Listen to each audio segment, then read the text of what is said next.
저는 올해로 결혼 2년차, 돌 지난 아이 키우는 전업주부입니다. 처음부터 직장 없는 전업주부는 아니었고 아이 태어난 이후로 육아휴직 중이라서 적어도 내년까지는 계속 집에서 아이만 키우는 사람일 거예요. 3살 위에 남편이 손꼽히는 대기업 다니는 인재였지만 그렇다고 해서 저도 그렇게 조건이 빠지는 건 아니었어요. 오히려 대학은 제가 훨씬 좋은 대학 졸업했고 누구나 부러워할 만한 공기업에 입사해 지금까지 탄탄한 길을 걸었습니다. 지금은 비록 원수나 다름없는 사이가 되었지만 결혼할 때까지만 해도 시댁에서 저희 결혼을 절대 반대하지 않았죠. 오히려 결혼 이야기가 나오자마자 남편이나 시댁 쪽에서 훨씬 몸이 달아하며 빠르게 상견례 날짜를 잡고 해가 넘어가기 전에 결혼식 올리자고 난리였습니다. 저희 친정은 그냥 평범한 중산층이라 생각하고 약간의 여유는 있는 집인데 반면에 시댁이 조금 형편이 어려웠죠. 그래서 결혼 이야기가 나오자마자 남편은 내심 양가 부모님 도움 없이 우리 두 사람 힘으로만 결혼하길 원했었습니다. 다행히 남편이 모아놓은 돈도 충분했고 저도 남편 못지않게 착실히 돈을 모아놨기 때문에 신혼집부터 모든 비용을 두 사람이 반반 부담해서 결혼할 수 있었어요. 원래 저는 사랑과 결혼 앞에서 계산기 두드리고 조건 따지는 사람이 아니었고 오직 남편이 대기업 다닌다는 점 하나만 빼면 모든 면에서 제 조건이 훨씬 좋았습니다. 학벌도 제가 남편보다 좋고 지금 당장은 남편 연봉이 더 많지만 저는 거의 공무원 수준으로 정년이 보장되는 회사라서 안정적이기까지 하죠. 집안 형편도 저희 친정이 비교할 수 없을 정도로 좋지만 딱 하나 없는 흠을 찾자면 저희 친정엄마가 지금으로부터 약 4년 전에 먼저 돌아가셨기 때문에 결혼식 할 때 혼주석에 아빠만 덩그러니 앉아 계셨다는 점뿐입니다. 결혼하자마자 제 생각보다 빠르게 아이가 생겼고 덕분에 2년 육아휴직 받아서 지금도 전업주부로 지내고 있어요. 제 스스로도 말은 전업주부라고 하는데 아직 회사에서 수당도 나오고 있고 휴직 기간이 끝나면 당연히 회사로 복직할 생각이기 때문에 순수한 전업주부는 아니긴 하죠. 하지만 저희 시부모님은 뭔가 착각을 해도 단단히 하신 건지 우리 애가 100일이 넘어갔을 때부터 저를 굉장히 업신 여기고 집에서 노는 여자 취급을 하시더라고요. 분명히 저는 잠시 휴직 중이라고도 말씀드렸고 마냥 집에서 놀고 먹고 노는 게 아니라 회사에서 수당도 나오는 중이라고 설명해드렸는데도 제가 하는 말을 이해 못하시는 건지 계속 저를 하대하고 자기 아들 벌어오는 돈이나 쓰는 식충이라고 생각하십니다.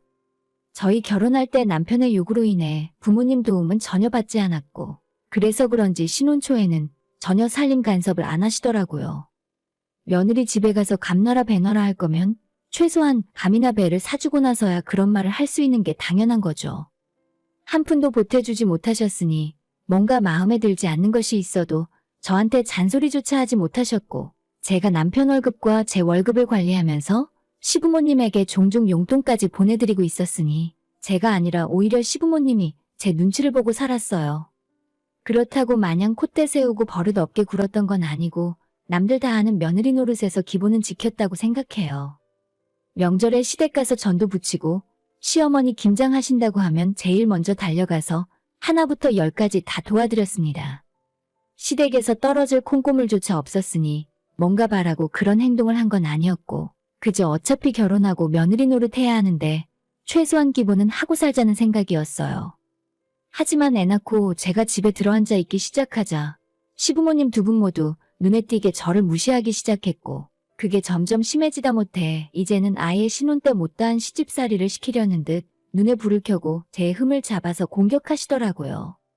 제가 회사 다니면서 돈을 벌 때는 남편과 제가 시댁 찾아가면 항상 저한테 먼저 뭘 먹고 싶냐고 물어보고 며느리가 먹고 싶다 하는 음식으로 상다리 부러지게 차려주셨어요. 하지만 요즘 들어서 남편과 시댁에 가면 가족들 먹는 식탁에 제 자리는 없습니다.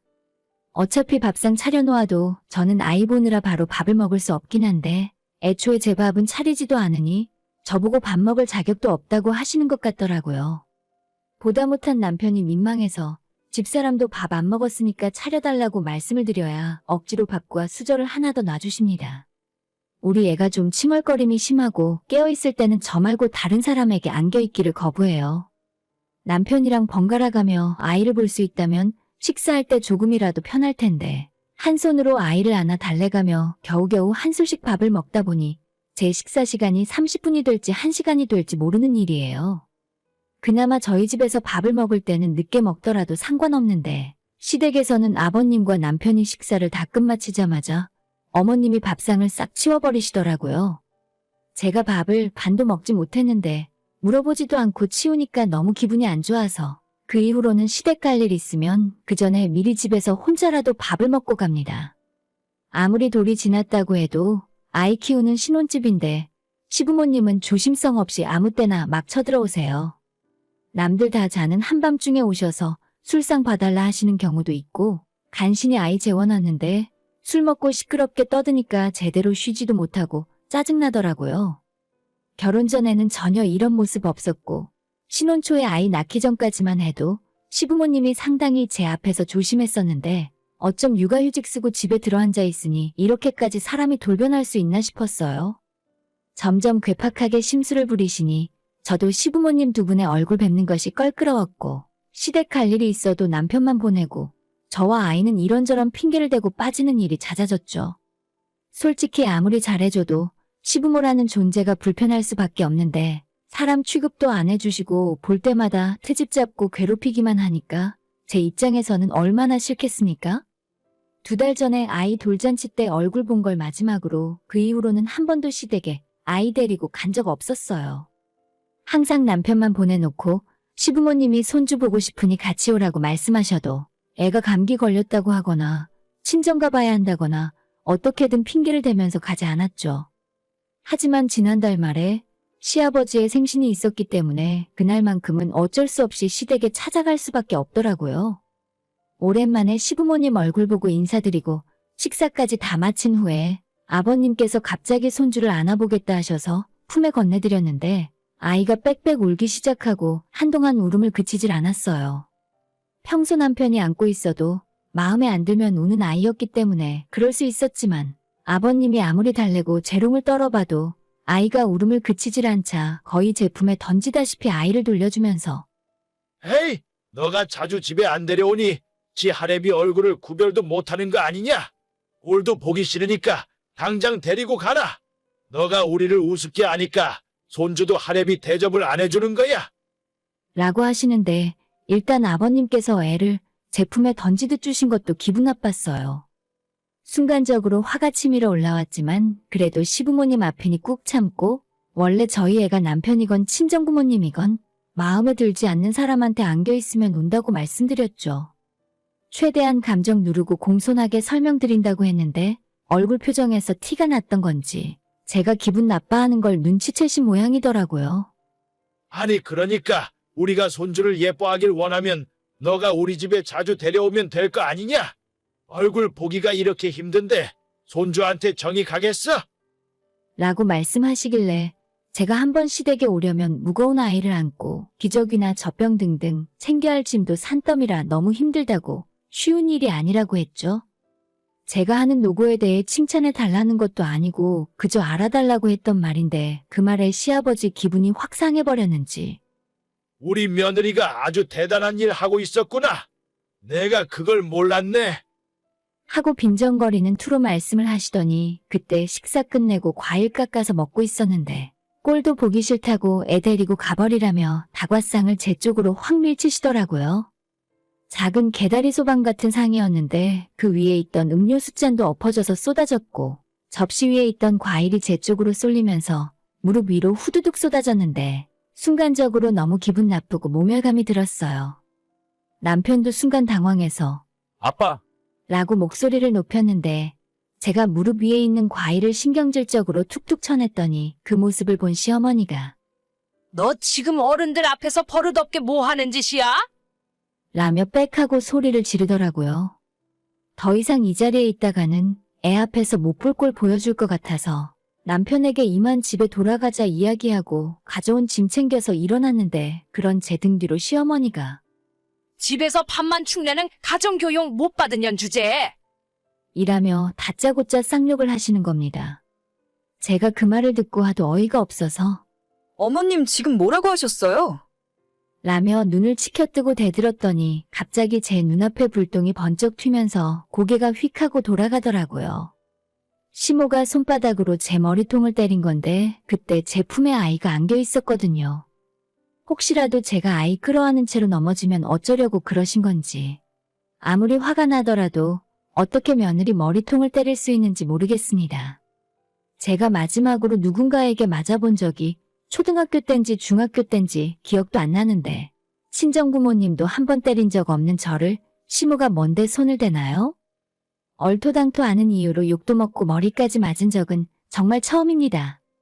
순간 한 대 맞고 정신이 돌아오지 않았었는데 남편이 소리 지르며 말리는 소리도 나고 시모는 분을 못 사귀는지 계속 저한테 손을 올리면서 또 때릴 기세라서 이대로 가만히 있다가는 한 대 맞는 걸로 끝나지 않겠더라고요. 그 상황에 계산이 되어 나오는 행동은 아니었지만 저한테 달려드는 시모를 한 팔로 밀치고 주춤하는 사이에 제가 시모의 뺨을 올려 붙였어요. 나머지 한 손으로는 아이를 안고 있었기 때문에 당시에는 그 정도가 제가 할 수 있는 반격의 전부였습니다. 그것으로 끝이 아니라 시부모에 대한 욕이 혀끝까지 나와서 맴돌았고 하지만 그 욕들을 입 밖으로 내뱉진 않고 끝까지 참았어요. 만약에 시모가 저한테 뺨을 맞고 죽자 살자 달려들었으면 저도 아이를 내려놓고 서로 욕을 하면서 싸웠겠지만 시부모 계산에서 제가 뺨 때리고 반격한다는 건 아예 생각도 못 해봤던 일인 것 같더라고요. 벙쪄있는 시부모를 뒤로하고 남편이 저와 아이를 데리고 시댁에서 빠져나왔습니다. 방금 전까지는 화도 나고 제가 정신이 없어서 몰랐었는데 집에 돌아오니 긴장이 풀리면서 온몸에 힘이 쭉 빠지는 기분이 들더라고요.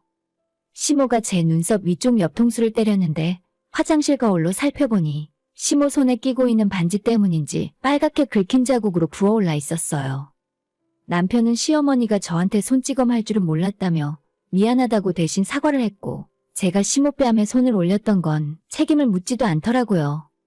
만약 거기서 남편이 저한테 왜 자기 엄마 때렸냐고 저한테 뭐라고 했었으면 뒤도 돌아보지 않고 친정아빠에게 사실대로 다 이야기하고 이혼했을 겁니다. 태어나서 처음 겪어보는 일이고 당장 어떻게 대처해야 할지 감이 오질 않았어요.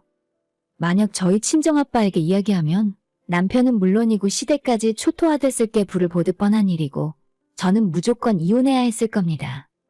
그만큼 저를 아끼시는 분들이라서 친정에는 더 말을 못하겠더라고요. 일단 몇 시간 동안 제 머릿속으로 혼자 생각을 정리하고 그날 밤 남편이랑 다시 이야기를 했어요. 저는 저희 부모님조차 저한테 손을 대신 적 없었는데 당신 엄마가 한 행동은 평생 잊지 못할 거라고 했죠. 다시는 그 사람들 얼굴 보고 싶지 않고 만약 나에게 아까 시모 뺨 때린 걸 사과하라거나 어줍지 않게 화해하길 원한다면 그냥 이쯤에서 이혼하고 따로 살자 했어요. 남편은 결혼하고 지금까지 저와 특별한 문제 없이 잘 지냈었는데 저런 시부모 모시고는 도저히 결혼 생활 못할 것 같다는 게 제 생각이었습니다. 제 말에 남편은 한참 동안 한숨만 푹푹 쉬다가 결국 알겠다면서 앞으로 저는 시댁과 인연 끊고 다신 얼굴 보는 일 없이 살라 하더라고요. 시부모에게는 남편이 직접 이야기할 거고 앞으로 다신 우리 집에 시부모가 찾아오는 일도 없게 하겠답니다. 이런 면에서는 남편이 상황 파악도 빨리 하고 문제 해결 능력이 좋은 것 같아요. 대기업을 다녀서 그런가? 깔끔한 일처리가 너무나도 마음에 들었습니다. 당장 다음날 남편이 시댁 가서 뭐라고 이야기하고 왔는지는 몰라도 앞으로 저는 시부모님 얼굴 볼 일 없을 거라며 대신 제가 시모에게 한 대 맞은 건 저도 한 대 때렸으니 서로 없던 일로 하고 그 일에 대해서는 책임 묻지 말라 하더라고요. 시모에게 맞은 것보다 제가 뺨을 더 세게 때렸기 때문에 딱히 손해라곤 생각 안 들었어요. 오히려 그럴 거면 뺨 한 대가 아니라 그보다 더 많이 때리고 욕도 실컷 할걸. 아쉬운 생각만 들더라고요. 사람들이 몰상식해도 정도가 있는데 며느리가 말대답했다고 상을 뒤집어 엎고 며느리 머리통을 후려갈기는 게 말이나 되는 소리입니까? 제가 그날 너무 화가 나서 같이 뺨을 때리긴 했는데 그게 아니었으면 진작에 폭행당했다고 경찰에 신고부터 했을 거예요. 정말 이번 일 때문에 남편이랑 이혼하고 혼자 아이 키우는 상상까지 하게 되더라고요. 그나마 남편이 하는 대답이 제 마음에 쏙 들었기 때문에 망정이지. 그게 아니었다면 뒤도 돌아보지 않고 이혼 절차부터 밟았을 겁니다. 제가 맞았다는 사실을 우리 아빠가 알게 되면 이혼 정도로 젠틀하게 끝나진 않았겠죠? 남편이 저렇게까지 이야기하는데 저도 더 이상 일 크게 만들고 싶지 않고 거지 같은 시부모만 제 눈에 띄지 않는다면 남편과 이혼할 생각은 없어요. 이제 겨우 아이가 돌 지났는데 아빠 없이 키우는 게 쉬운 것도 아니니까요. 시모가 저한테 할 말이 남았는지 며칠 후에 전화가 한 번 왔었는데 받지도 않았습니다. 평생 볼 일 없는 사람이고 저는 시부모가 없는 사람이라 생각하고 살 거니까요. 시댁에서 해준 건 없어도 제가 며느리로서 기본은 하고 살았다 생각했지만 결국 돌아온 게 이런 대접이라니. 잘해줄 필요도 없는 사람들에게 잘해줘봤자 고마워할 줄도 모르네요. 앞으로 며느리는 물론이고 손주 얼굴 보는 것도 힘들어지실 거예요. 제가 종종 챙겨드리던 용돈도 당연히 끝이고요. 오늘의 사연은 여기까지입니다. 구독과 좋아요, 알림 설정 부탁드려요. 다들 행복하시고 좋은 하루 되세요.